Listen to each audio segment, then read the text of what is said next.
Netanyahu threatens more attacks on Syria. He denies preferring Assad to Syria's rebels. Israeli Prime Minister has reiterated threats to launch more attacks against Syria, saying Israel remains prepared to take action against Syria for the sake of Israeli security. Netanyahu also denied previous reports attributed to Israeli intelligence, saying his government preferred Syrian President Assad to the rebels. Netanyahu insisted it was untrue, but didn't say if he preferred one side or the other. This, of course, is something that I believe. I don't know. It's a kind of disinformation to link Assad with Israel, which in the eyes of many people who are not with the Free Syrian Army, the rebels, the terrorists, that quote opposition, and they're most likely allied with Assad, or they don't really mind it, the government there, but they're definitely staunchly anti-Israel. So something like this would, this is to weaken any support for him. Covert Israeli forces inside Syria within rebel ranks. So Israeli military vehicle has been seized as well. So it says here that media sources confirm the seizure of an Israeli military vehicle inside Syria. The vehicle's license plate corresponds to that of an Israeli military vehicle with a black background and letter.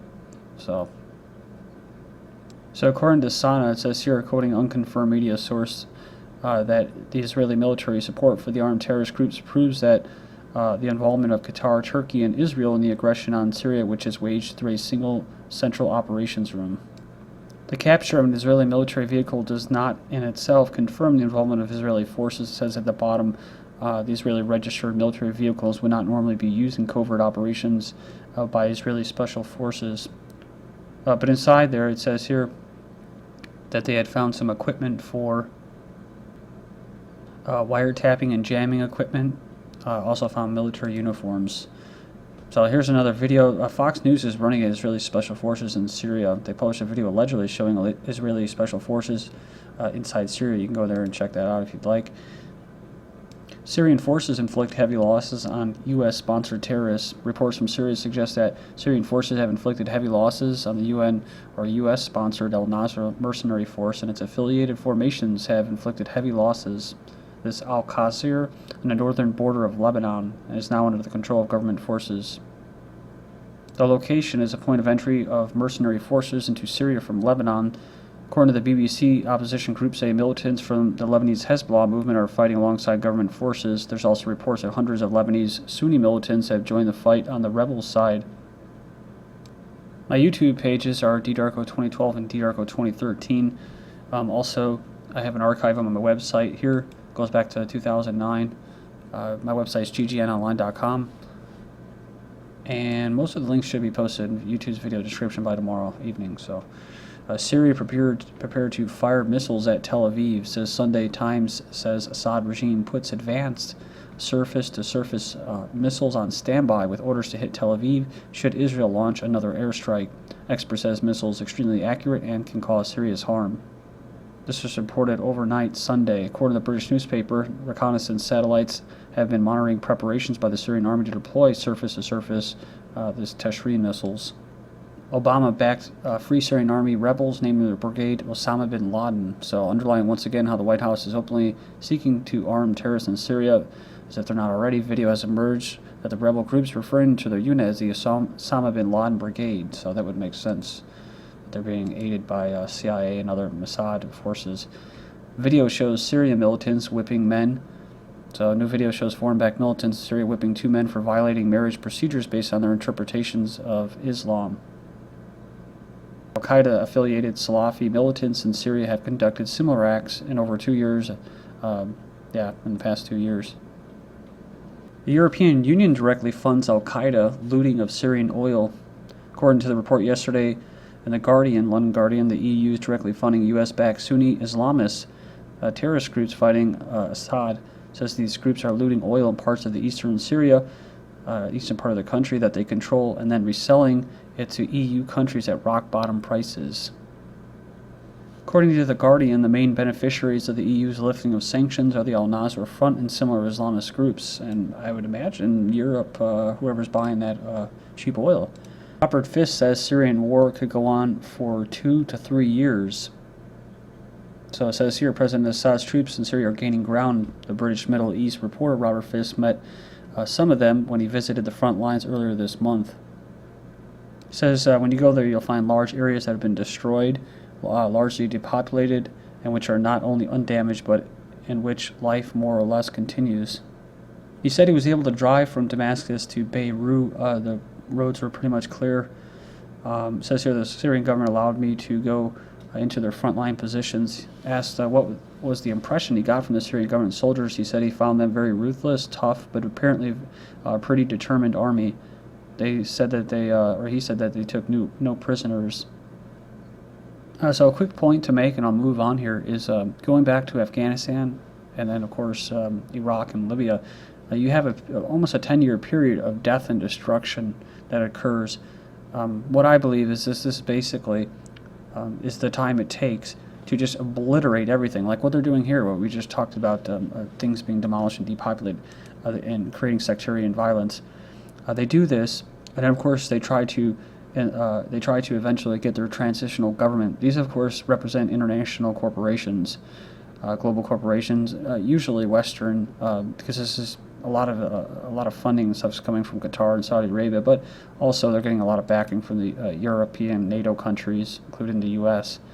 But like Iraq and Afghanistan, it takes about 10 years to get to the point to where corporations can come in and basically take over. A good example with Libya is what's going on in Libya is pure chaos, right? Well, actually, it's a good sign because what it means is that the international corporations have not been able to go in there and start doing business. Pretty sure they have oil flowing, but they get attacked, and there's a lot of sugar importers that they can't go in there because there's so much, it's not stable enough. So they need to get it stable then, but they have to get the transitional government regime change done first. And you can see how long it's taking for them to be able to get to that point. So yeah, I was just talking about this yesterday with someone that this right here with Syria, it could actually go on for another. If it's been going on for almost 3 years, it could go on for another 7 years. When it's all said and done, that's part of separating the people from their resources and getting outside interests to manage them. Turkey to see more bombings as Erdogan's support for Syrian rebels backfires. The terrorist attacks on Turkish soil won't stop until the country's prime minister gives up his support of rebel forces in Syria, says British broadcaster Neil Clark. He said if he were Turkish, he would be protesting too because Mr. Erdogan has made a colossal blunder. He took the line he's going to play a leading role in trying to topple the Syrian government. He allowed the rebels to be based in his country. His government gave arms to them and equipment, and now it's sort of a blowback time. Assad says resignation is escape. I'm not the person who runs away. So in an interview at an Argentinian newspaper, he said accusations that Syria was using chemical weapons and statements about my resignation are changing on daily basis. He said this could possibly be a preface for a war on our country. He denied using chemical weapons, saying that if they did use them, tens of thousands would have been killed and they wouldn't be able to hide something like that. He said when the ship faces a storm, the captain doesn't escape. When the president abandons his duties, he's running from responsibility, and I'm not a person who runs away. I'm not sure if Kerry or anyone else was given the authority by the Syrian people to speak in their name, but only the Syrian people will decide who to stay and who to leave in the presidential elections of 2014. Like I said, that they're trying to get this regime changed before that date. He also clarified that Israel supports terrorists, addresses them, and draws their movements based on its interests. He rejected dialogue with terrorists and accused them of using toxic chemical gases. So he says you can negotiate with political forces, but you can't negotiate with terrorists killing, slaughtering, and firing toxic gas. He says we have to be clear there's ambiguity in the world. There's a difference between a political solution and a terrorist solution, and they believe that a political conference could end terrorism. He says that this is unrealistic. And lastly, he said that we have a political initiative and it includes dialogue, but none of the terrorists want to negotiate because this terror is supported by the U.S. and Europe. Syria hackers breach Financial Times accounts. Pro-Assad hackers publish video content of alleged executions by rebel. I like that, alleged executions. That's insinuating that they didn't occur. By rebels on newspapers, social media account, and blogs. So So it purports to show members of the al-Qaeda-linked al-Nusra Syrian rebel group executing, blindfolding, and kneeling members of the Syrian army. So, but it goes on here and it says the various FT blogs and social media accounts have been compromised by hackers, and we are working to resolve the issue as quickly as possible. It's like, well, why don't you just post what the hell is going on and tell the truth, you know?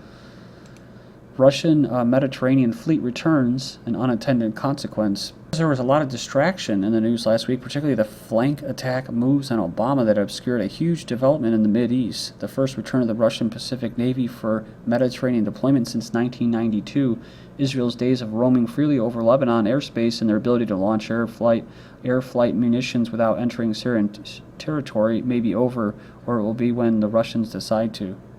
Russian Navy commander said that a permanent staff was being set up, and the present force might eventually include their nuclear submarines, talking about 6 warships and support vessels in the northern, in the Baltic, the Black Sea. Defense minister said here that he said a permanent naval task force was needed to defend Russian interests in the region. That most of you already know, Russia armed Syria against threats. On the 11th, Russian foreign minister claimed his country was completing its delivery of surface-to-air missiles to Syria, saying that Russia is not planning to sell. Russia has sold and signed contracts a long time ago, and it's completing supplies of the equipment, which is anti-aircraft systems. Syrian conflict is a war targeting Iran. The rise of sectarian violence and the recent Israeli bombing indicate that the true aim of the Syrian civil war is to weaken Iran's position in the region. And of course, like I said before, what happens in Syria affects Iraq. I said it's become very clear in the way which sectarianism has been used, Sunni versus Shia, Shia versus Sunni. Iran claims it hanged CIA Mossad spies, 2 men who the Iranian government said worked as spies for Israel and the U.S. were hanged Sunday morning, according to the Iranian state news outlet Press TV. And of course, most of you already know the CIA spy that was caught in Russia was expelled and shipped out, I guess. NATO expansion in Russia, you're not paranoid if they are really out to get you. That says the U.S.-backed membership bids of Ukraine and Georgia irk Russia and divide Europe. So you can go in there and check it all out, all the NATO countries. It says one of the things that I find most mystifying about Western coverage of Russia is a tendency to treat obvious facts as wild-eyed conspiracy theories. Biggest example is Putin and his lot are crazy. They think that we're trying to start a color revolution. Where on earth did they get that idea? Meanwhile, in the plain light of day, the Obama regime makes a push to use tens of millions of taxpayer dollars to support various anti-regime civil society groups and NGOs, including USAID. Another example is that Stephen Blank wrote something in Time, basically saying that there's nobody in this town or Brussels talking about expanding NATO. It's not going to happen anytime soon. Yet Russian intelligence and the government obviously believe this, and they're already a sign of something dangerous. The U.S. to modernize tactical nuclear arsenal in Europe. The U.S. decided to modernize its tactical nuclear weapons in Europe as well as in America. So they said here, experts are divided concerning how the move will affect the balance of strength in Europe. However, this is not the worst news for Russia, they say. The Russian tactical nuclear weapons pose no threat to U.S. territory, but they could be used against American bases in Europe as well as anti-missile defense systems. In short, about 200 tactical nuclear warheads in Europe is a symbol of America's readiness to defend Europe in case of necessity. At the same time, Russia has never refused to hold talks on the reduction of tactical nuclear weapons. European air forces seek a common weaponized UAS. Some European countries may consider an Israeli-made unmanned air system as a platform for the Black program to create a European medium-altitude, long-endurance armed UAS. Russia is ready to develop a long-range air defense system with Turkey called the S-300 surface-to-air missile system. Russia plans to deploy troops along the Tajikistan and Afghan border. We're concerned about the situation in Afghanistan, fearing the return to the Taliban and other terrorist groups. Not forget, we just covered U.S. building military base in Afghanistan near the Iran border. Iran fears growing Israel-Azerbaijan cooperation. The tightening of the relations between the two countries augments Iran's sense of encirclement, which had indeed diminished since the United States' exit from Iraq, but still exists. They're asking the question, is Armenia preparing for war? They've begun large-scale upgrade of their hardware. They also said here they're going to establish joint ventures with Russia and Poland. Armenians intensively fire on positions on Azerbaijan army from the 17th. Israel is the largest drone exporter in the world. France to buy drones from U.S. and Israel. And who's going to pay for it? Taxes on some wealthy French top 100% of income. That's amazing. More than 8,000 French households' tax bills top 100% of their income last year. This is GGN. I'm Darko. Thank you.